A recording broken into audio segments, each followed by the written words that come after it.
Water is life. It is a complete antithesis of death and a fundamental ingredient of our existence. Today, I decided to not only search for life in some of the most desolate locations known to man, but also to do so with alacrity. Join me in finding out how fast can you touch water in every zombies map.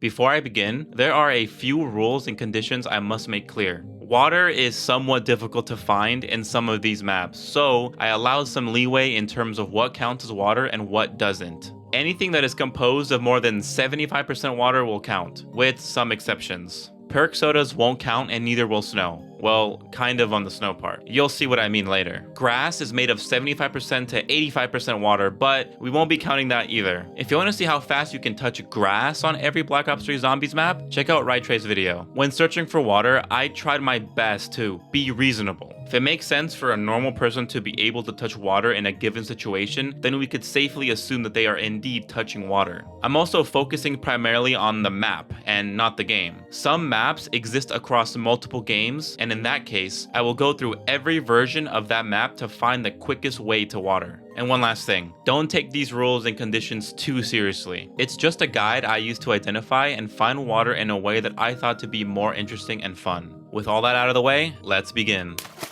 When I first started recording for this video around 7 months ago, I thought it would be an interesting perspective change to the maps I've played for years and years. I mean, think about it. Have you ever wondered just where you would even find water on some of these maps? One of the first hurdles was Nacht Der Untoten, and of course, it was going to end up being one of the weirdest and most interesting maps in my search for water. There is nothing here. It's empty. How on earth was I meant to find water here? And then, I saw it. There was a big pond of water just outside the map. Was I really going to try to clip out of Nacht Der Untoten just to touch water? Yes. I wasn't going to be able to do it on Black Ops 3 Nacht, as I couldn't find any out of bounds glitches for it. What about Black Ops 1 Nacht? It's older, and there's bound to be some glitch I can use, right? Well, I found this video. So the first glitch is how to get out of the map. It's probably the most known or most useful glitch. And what you have to do is pretty much lay in that corner and hold forward, and the zombie pretty much has to push you completely through that wall, and you just gotta hold right, and it will put you like through that invisible wall, and you could be out in the open. It was exactly what I needed. My plan was to make my way around the outside of the map, avoiding all death barriers, and then cannonball straight into the pond. With help from my friend ItsSigma, we spent an entire afternoon attempting this out of bounds glitch. It wasn't until a while later that I would make a startling discovery.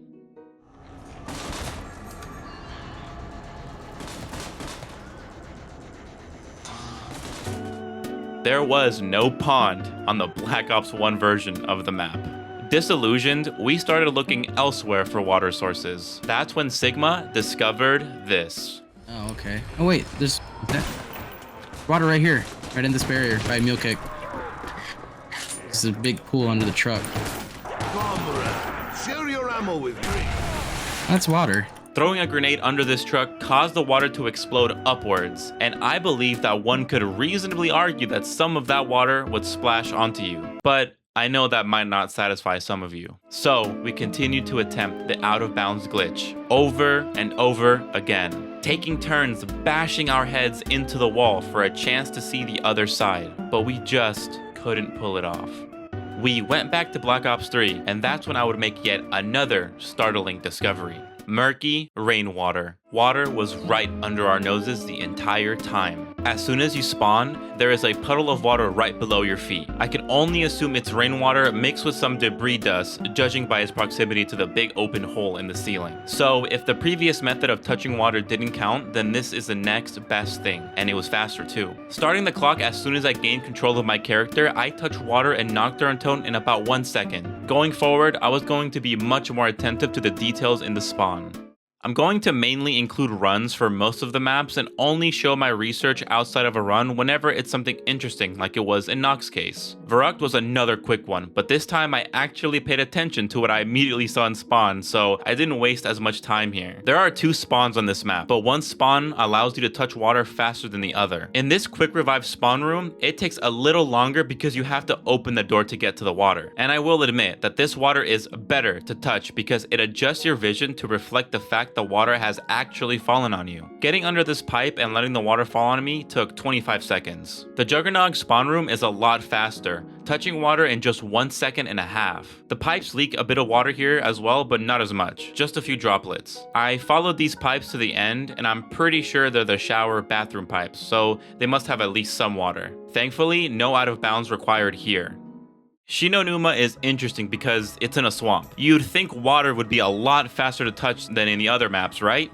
Well, you'd be wrong. There's nothing in this spawn room that is water. Unless you count this canteen here, but there's no guarantee there's any water in it, so I wouldn't count it. Which means you have to open one of the doors. Opening up downstairs, I find one of the weirdest ways of touching water. Watermelon. And also bananas. Bananas barely make the cut, being composed of 75% water, while watermelons are mostly water, coming in at 92% water. The problem is, the watermelons don't open or explode when I shoot them. I argued that a person in this situation could reasonably open them, but as my girlfriend argued, they don't explode onto you, doesn't count. To which I replied with, water, it's in the name, watermelon. Regardless, the bananas on the table are already open and they're closer, so that seemed like the better option anyway. Starting this run on Shinonuma, I had to collect some points. Having to open the first door does take some time. Luckily, I got a nuke here, which made things a little easier and saved some time. After you get enough points, you can quickly make your way to the bananas on the table and successfully touch water on Shinonuma in 45 seconds. But if that doesn't work for you, then there's a puddle of water and mud in this first outside area. Mud is only made up of about 30% water, but this particular spot looks more like a puddle of water on top of mud. It only adds a couple of seconds to the banana water time, but I think it satisfies some of the water gatekeepers out there. The final time here is 52 seconds, but I'm sticking with the banana water time because it's funnier that way.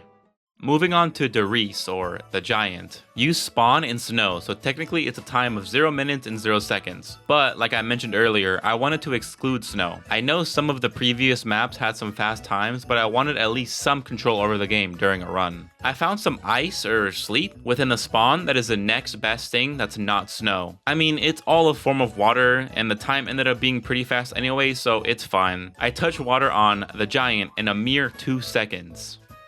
Going into Kino, I was a little worried. I don't remember ever seeing water anywhere on the map. I feared that Kino might take the longest time yet.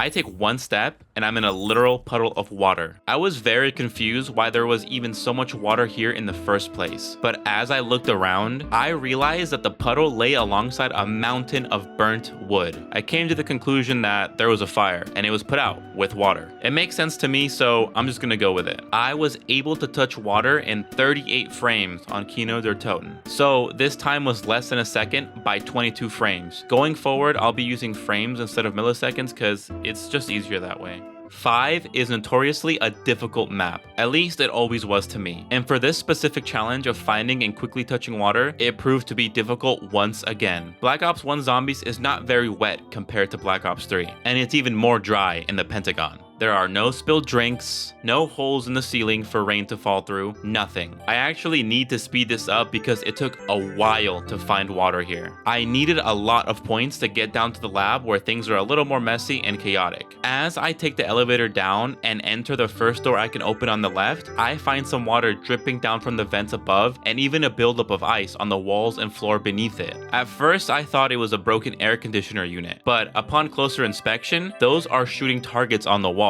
It looks like someone had some practice here with the Winter's Howl and went a little too crazy with it. With the longest time so far, I touched water on 5 in 4 minutes and 31 seconds. The shortest and longest time so far back to back. Would you believe me if I told you that some maps down the line get even shorter and some possibly even longer?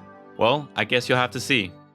Ascension was definitely a weird one, but it's also one of my favorites. Launcher of many games. I often type instead of stream. Introducing Steam.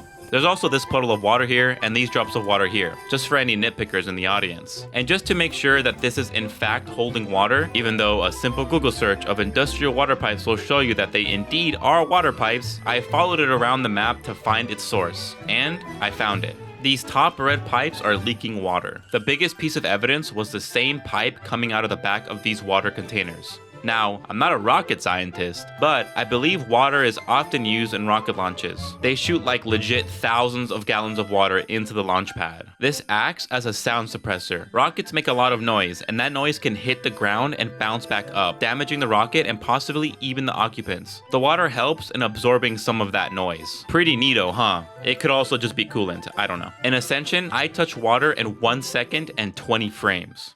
Going back to Black Ops 1 for Call of the Dead, I touch no instantly, but there's also that pool of water nearby, so I just run over to it. Touching water on Call of the Dead in just under 2 seconds at 1 second and 57 frames. Also, I'm not sure what's wrong with my copy of Call of the Dead. I have heard that each version of Call of the Dead is personalized for each player, but I'm not sure about that. Shangri-La has a waterfall right in the spawn. It's not on, but there's still a puddle of water right at the bottom of it. I touch water on Shangri-La in 53 frames. Next map. Moon is interesting because it sorta has 2 spawns in one. I touch water on Moon's first spawn in just 2 seconds. Before I show you the fastest time on the actual moon, I wanted to show you what I think to be the most interesting source of water I found in this entire video. At first, it may look like soap bubbles, but remember, we're on the moon. Water actually falls and moves like this in low gravity. I just think it's really great attention to detail by Treyarch, and one of those things that really brings me joy to see when it comes to environmental design in video games. The reason I'm not using this water is because this water is behind an extra door and a lot slower to get to than the water in this next run. I just like that this water source falls directly on your noggin. And now here's the actual run. I build up enough points in No Man's Land to afford the first and second doors in my way. I know I didn't include No Man's Land in the time and still use the points that I gathered there, but oh well. Consider this New Moon Plus. Right here against this wall is a pipe that is also leaking some bubbly water, touching water on the moon in 12 seconds. I definitely didn't think I would find water this close to spawn on the moon. I mean, it's the moon. By far, one of my favorite maps to explore in my quest to touch water on every zombies map.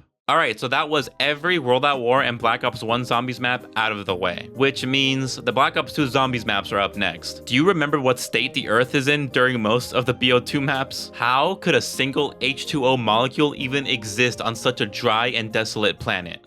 Transit.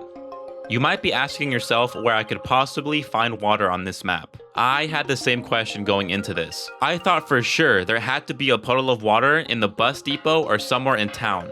Maybe a spilled drink in the diner, or some fruit and vegetables on farm. I even checked the tunnels, but I found nothing. Things were looking dry, dusty, and lava-y until I finally found something. Kind of. But first, I had to see if I could cross this big lava gap. Admittingly, I hadn't played Transit in a long time, so I wasn't sure if it was even possible. This is one of my many attempts. So crossing it was definitely possible, though surviving thereafter was a different issue. A skill issue. After a few more attempts, I finally got this run. I built the turbine and got quick revive as a backup in case I went down. At this point, I hadn't even finished the run, so I wanted to make sure I could at least get one, even if it was suboptimal. Building and using the turbine here allowed me to save up points for something I'd have to buy later on. I zoom past the bus and say goodbye to Ted as I disappear into the fog. I actually only practiced the route once with no fog, so I was going completely off my short-term memory, which isn't that great. Back in middle school when I was playing BO2 Zombies in its peak, I was terrified of entering the fog and dealing with the denizens, so I never learned how to properly navigate the foggy parts of the map. However many years later, I finally learned some of it. I make my way through the fog, only being stopped by the occasional denizen. The lava gap was the only real obstacle throughout this entire run, and I needed a clean entry so I could make it through without going down. As I approached, I got an incredibly good denizen spawn, knifing it away at the perfect time right before I entered the lava. Any earlier and I would have gotten a denizen attacking me while I crossed the lava. Any later and I would have lost time getting it off. I made it through with no red screen, my best attempt yet. The rest of the run was easy. I just had to navigate through the rest of the fog to finally get to the power station. And with the points I acquired earlier, I buy the door to the outhouse and find my water source. I was standing in and by association, do I really have to put up the water composition of both of these things on the screen? One is 95% water, while the second is 75% water. You even hear a flushing sound as you fall through, which is weird because outhouses don't flush. I said earlier that there's kind of water on transit, and this is what I meant. You could argue that it's probably all dried out, but honestly, this is the best I could find. All that work for and Not that you would want to touch this water on transit, but you can in 3 minutes and 14 seconds. Oh my god, that's pie! I was surprised to see that transit didn't beat out 5 for the longest map time, though the run on transit was definitely more optimized.